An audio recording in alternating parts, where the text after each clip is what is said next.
Who's that? Commander Claw. Who's bad? Commander Claw. Well, welcome back to another episode of Breaking Brews, and we are in the spoiler season for Tarkir Dragonstorm. I am your host, Commander Claw, and I'm going to be talking about the hottest cards from the spoiler. I'm going to be flooding your algorithm right now, so catch me while I'm hot, while I got the time off. I'll be making these videos. But without further ado, we're going to talk about Elspeth Storm Slayer. She is a legendary planeswalker that is kind of the intimidating.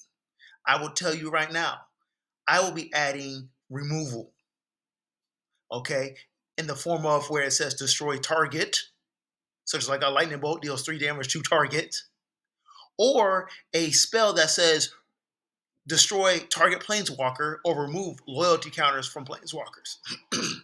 Because this card is out of control. Let me share the abilities of Elspeth Stormslayer. Okay, for a total of 5 mana, 3 and 2 white. She comes with 5 loyalty counters. Legendary Planeswalker Elspeth. If one or more tokens will be created under your control, twice that many of those tokens are created instead. That is Annoited Procession as her static ability. That is a very non-budget friendly card that does that ability. Next, her uptick 1. You create a 1/1 white soldier creature token. You're not creating 1, you're really creating 2. Okay? Just because of her static ability. Then her middle loyalty ability for 0, put a +1/+1 counter on each creature you control. Those creatures gain flying until your next turn. So she gives you +1/+1 counter synergy. She buffs your creatures, and she gives them flying. This is pretty much game-ending capabilities. Because if your opponents do not have flyers and you're swinging with 5/5 flyers, that is very devastating. Then her last loyalty ability for -3, destroy target creature and opponent controls with mana value 3 or greater. That is essentially everybody's commander. You can regulate everybody's commander. Just -3. That is very powerful. And she's going to demand for players and opponents to add more removal. Because if she sits on the board, you can control the game. Especially after a board wipe and you play this, you can control the game. So let me show you some cards that she is pretty much a embodiment of. So, first of all, on the right hand side, we have Annoited Procession for 3 and a white. It's an enchantment. If an effect will create 1 or more tokens under your control, it creates twice that many of those tokens instead. That is not a budget friendly card. That card is over $40. So, you're telling me Elspeth Stormslayer is her static ability is Annoited Procession, then 3 more abilities? Come on. This will not be a cheap card. This is probably a chase card. It has to be. Remember, this is spoiler season, so we don't know the prices if you plan on buying this as a single card yet. Otherwise, she does what the white color pip does well is buff your creatures and put +1/+1 counters on them. Basri's Solidarity, simple example for 1 and a white, put a +1/+1 counter on each creature you control, except Elspeth will give them flying as an addition.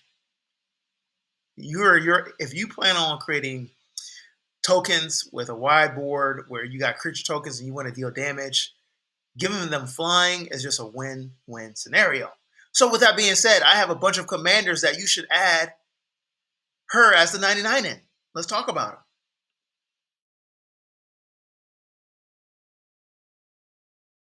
First up, we have Baylen the Haymaker. If you don't know what this rabbit does, this is one of the most popular commanders where players use Heir Apparent, which is a rabbit creature that you can have as many as you would like in your deck. And they play Heir Apparent, and this is their commander, and they just make a bunch of tokens. And when Baylen is on the battlefield, she has a bunch of abilities when you tap a certain amount of tokens. Either you can add 1 mana of any color, you can draw a card, or put 3 +1/+1 counters on Baylen and give her trample. Ultimately, she gives you the capabilities to go infinite mana, infinite card draw, or just swing out outright with commander damage. Next up, we got Mendicant Core Guidelight from the Aether Drift set, super popular. And Azorius Commander is going to be demanding artifact synergy, so you're trying to play as many artifacts on the battlefield.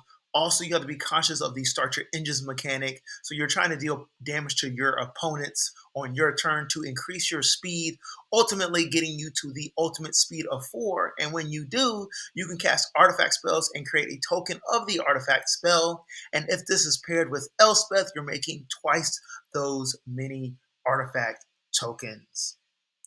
Yeah. So you're not only doing that with this type of deck, you're actually putting out a bunch of other artifact creatures that are tokens, such as Thopters and Gnomes. So yeah, Elspeth goes great with these two so far. I got 4 more for you. Hang on tight. So I had to include Kenrith the Return King. If you don't know what this king does, it does everything. That's what it really does. It goes infinite with so many different card combinations. You can build it in so many ways. I'm really not going to get into it. It's a very abusive commander. It's an Urborg commander, all 5 colors. But with Elspeth, you can really regulate the board. If you go on token synergy with it, you're making double the tokens. You can put +1/+1 counters on target creature. If you got +1/+1 counter synergy, power matters goes on. Yeah, yeah. And if you destroy a creature and opponent control with Kenrith the King, you can use this last ability and return a creature card from a graveyard onto the battlefield under its owner's control.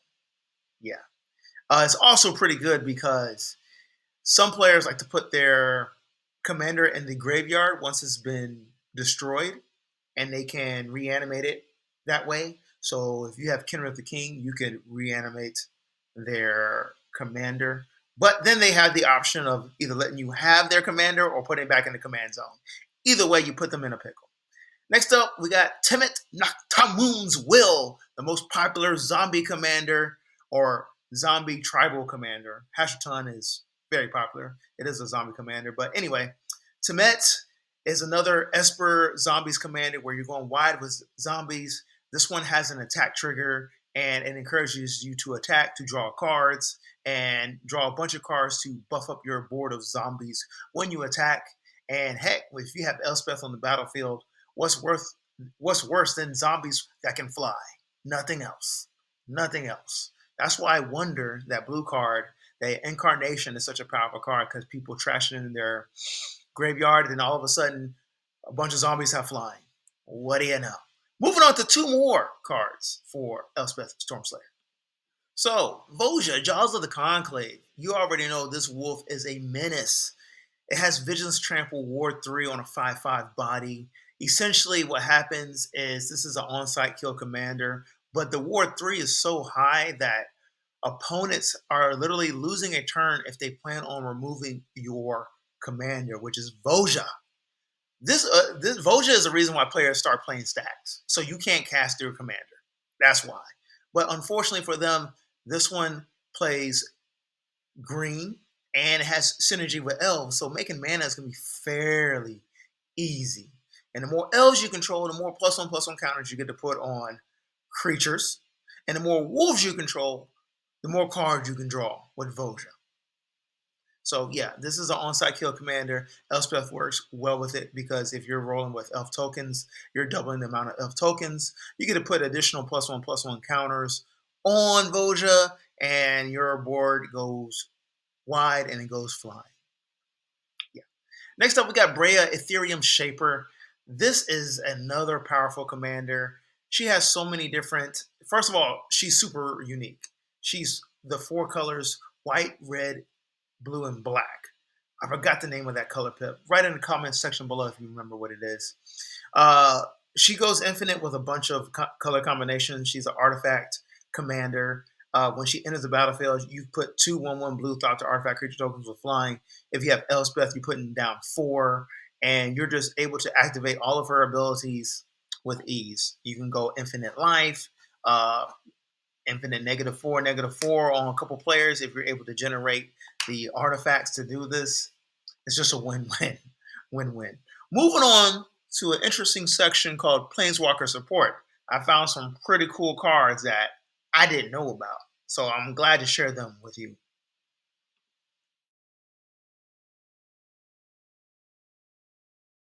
So I've never seen this card, and it's called Elspeth's Talent. What do you know? Elspeth's Stormslayer. Anyway, this card is made for her for 4 mana, 2 and 2 white. It's an enchantment aura. What do you know? You enchant a planeswalker. Elspeth is a planeswalker.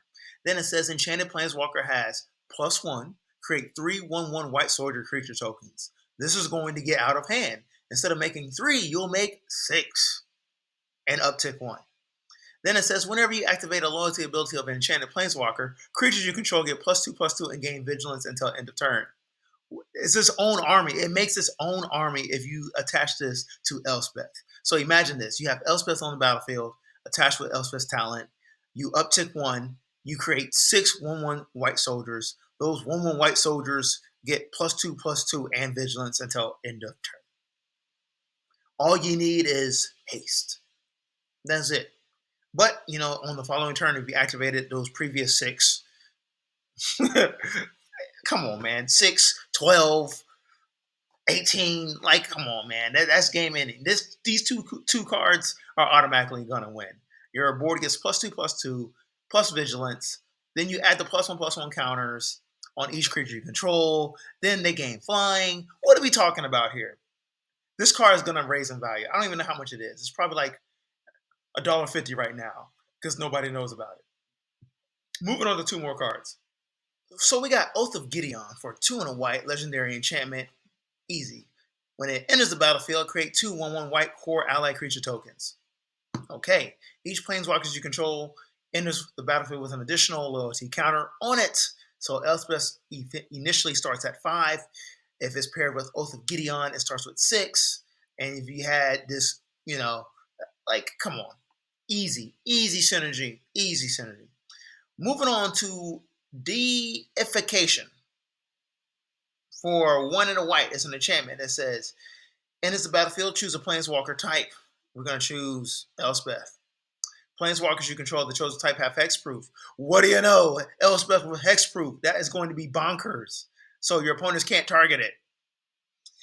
As long as you control a creature, if damage dealt to a planeswalker you control of the chosen type would result in all loyalty counters on it being removed. Instead, all but one of those loyalty counters are removed.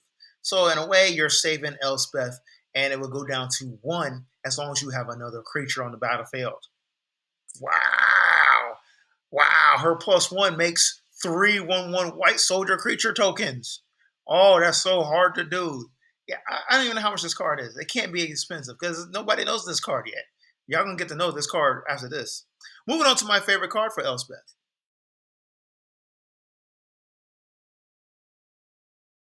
So, Atraxa's Praetor's voice. You gotta include Elspeth in this deck. If you don't know Atraxa by now, she's top 5 popular commanders.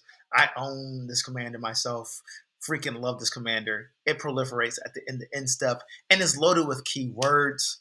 What do you want to do here? With Elspeth, you can shoot, give it +1/+1. It already has flying, no big deal. Increase your board, give your board +1/+1. Then at your end step, you proliferate again. So now they get an additional +1/+1 counter.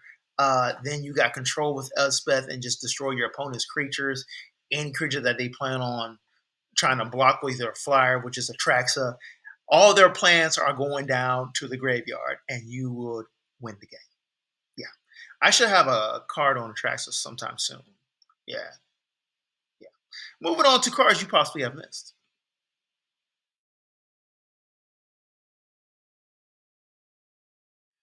If you made it this far to the video, I just like to thank you and just hit that subscribe button if you're new to the channel. I'm trying to do my thing on the spoiler season and put out videos as much as possible.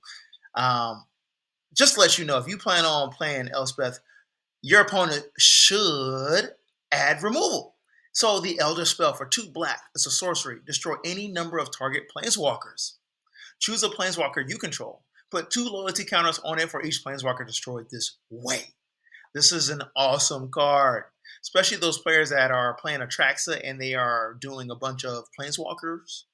If you add the Elder Spell, you can just destroy their whole board for 2 mana, and you put all like 2 times 4 loyalty counters if they have 4 creatures. 4 planeswalkers that you destroy on a planeswalker you control, and you can easily go ultimate. This gives you ultimate capability. just for 2 mana if a player has a planeswalker you want to remove.